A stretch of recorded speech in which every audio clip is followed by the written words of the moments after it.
10. By what authority? One of the most important texts on authority is Matthew chapter 21, verses 23 to 27.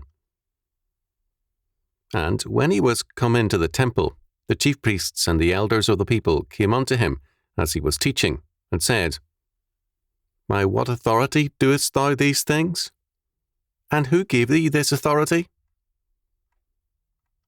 And Jesus answered and said unto them, I also will ask you one thing, which, if ye tell me, I in likewise will tell you by what authority I do these things. The baptism of John, whence was it?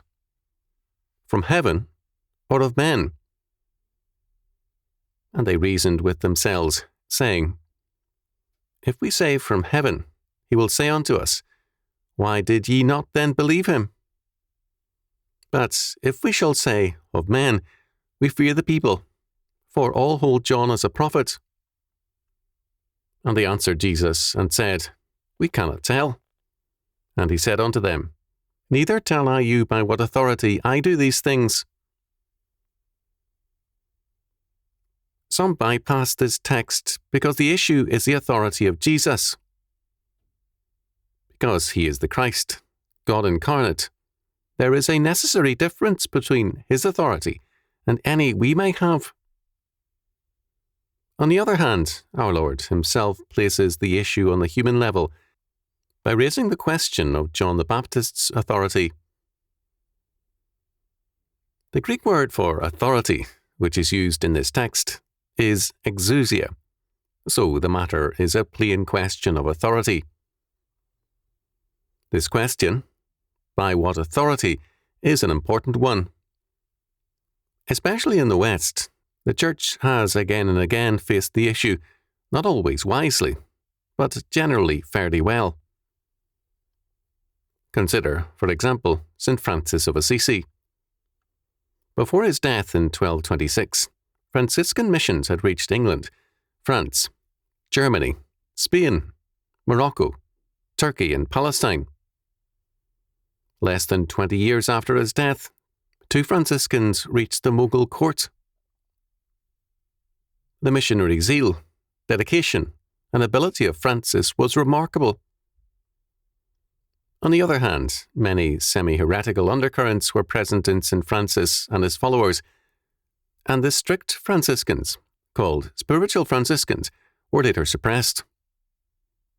These spiritual Franciscans were strong adherents of the Third Age thinking of Joachim of Fiore, 1145 to 1202. Moreover, Francis was militantly hostile to the ownership of property. As Armstrong noted, when he found that a house had been built in which to hold a chapter meeting, he was so incensed that the brethren should be involved in holding property that he clambered up to the roof and began ripping off the tiles, only stopping when it was pointed out to him that the house did not belong to the friars.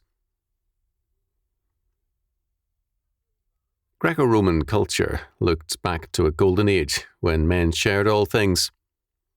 This primitive communism the converts brought into the church and added to the faith. St. Ambrose, circa 340 to 397, was not yet baptized when he was elected a bishop. He was a catechumen who was studying the faith. Because of his importance, both church and state favoured his election as Bishop of Milan. As bishop, he preached often on the ideal of communism. Monastic orders early picked up the same classical tradition.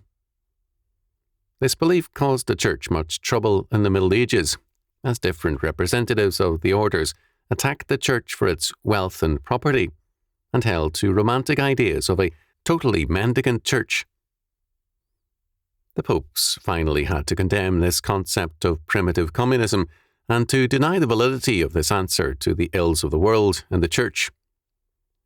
Much earlier, Francis had gained Vatican approval, but Peter Waldo of Lyon had not, although both had similar doctrines. Fearfulness about what both represented may have been responsible for the guarded attitude of the Vatican. In 1179, Pope Alexander III gave a limited confirmation to the poor men of Lyon, and in 1210, Innocent III did the same for the Franciscans. Innocent III also approved the rules of the Poor Catholics, a branch of the Waldenses. It is easy for us to be wise at a distance, because we can see the beginning and the development of movements. There are no perfect movements in history other than the work of the triune God. However, even as we become a part of God's movement, we remain fallible and sinning men. We are told to judge nothing before the time, 1 Corinthians chapter 4, verse 5. Premature judgments can prevent many problems, but it also leads to sterility, because nothing is ventured or undertaken. Suspended judgments can lead to serious problems, but it can also allow for growth. Our Lord does require judgment and declares, "Judge righteous judgment," John chapter 7, verse 24. And he says simply, "By their fruits ye shall know them," Matthew chapter 7, verse 10. To refuse to judge by results is to deny Christ's wisdom and requirement. Thus, we must recognize that time is a factor here, but that judgment then is a necessity. This presupposes that the effort is a godly one. There was enough in Francis's position to give grounds for suppression before he began. There was enough there also to give grounds for rejoicing in the joyful view of creation and its redemption. To bring the analogy of Franciscanism up to date, the charismatic movement has at times provided grounds for its condemnation or questioning. It has also provided some of the most dramatic instances of faithfulness and power. Thus, the question to raise of all persons and all movements, new and old, is, by what authority doest thou these things? And who gave thee this authority? Authority is transmitted through God-ordained channels in history, but it cannot be limited to these channels. All authority comes from God, and the essential test is the triune God and his law word. As Isaiah chapter 8, verse 20 declares, "To the law and to the testimony, if they speak not according to this word, it is because there is no light in them." It is important for us always to remember that every age is a transient one. We and our era are not the terminal point of history. We must at all times live, move, and have our being in the Lord, and in terms of our future in Him. It is in this sense that we are strangers and pilgrims on earth. Hebrews chapter 11, verse 13. It is God's world, and it is God's, quote, promises, end quote, and purposes which govern it. We must seek that country which is the Lord's, His kingdom. Hebrews chapter 11, verses 14 to 16. Matthew chapter 6, verse 33. And it is to be sought where we are in terms of obedience to His law word. The patriarchs did not seek it by abandoning this world, but by faithfulness to God in this present order. We cannot bind God to our institutional channels. Neither can we despise the God-ordained institutional channels. For example, the family and the church, among others, have a very important and God-given authority which must be used in faithfulness to God. On the other hand, a lodge, whether it be Masonic or Christian, cannot command us as can the church or the family. There are, on the other hand, what can be called, quote, intermediate, end quotes, institutions, such as bar associations, medical and dental associations, unions, and the like. These today are in league with the state to enhance their authority and power. By this alliance, they do increase their power, and yet they undermine their godly authority. These institutions are part of a growing pattern of coercive authority. That is, of institutions which should be voluntaristic, seeking coercion as a means of establishing authority. Churches, meanwhile, are all too prone to approve of these, quote, intermediate, end quote, institutions and their legalized coercion. The more a society ties authority to coercion, the more commonly does godly authority speak from outside the established channels. When our Lord was asked, "By what authority doest thou these things? And who gave thee this authority?" he countered with a question. The baptism of John, whence was it? From heaven or of men? This was the critical question. The established authorities had boxed out God's authority. By restricting truth to themselves, they were denying God any other voice than their own. Both John and Jesus lacked institutional training and accreditation. In terms of this, both were denied validation. The leaders said of Jesus, "How knoweth this man letters, or learning, having never learned?" John chapter 7, verse 15. Learning was equated with institutional validation.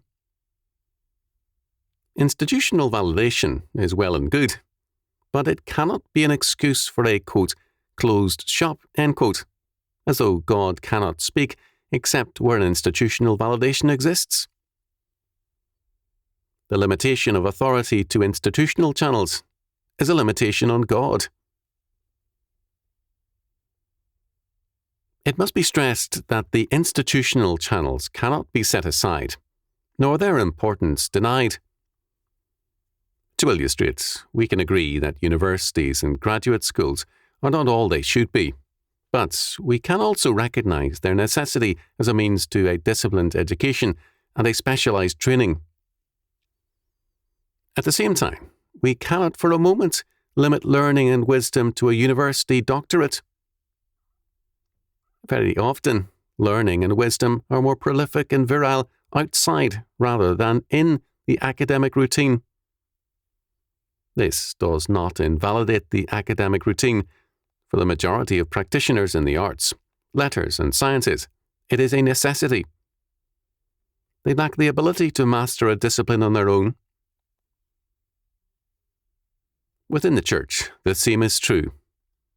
Authority is best gained by being under authority, the authority of God and man. Very few are capable of gaining it by a course of self-discipline and self-submission to godly authorities. Similarly, God can train some men apart from the institutions. He can call and empower them.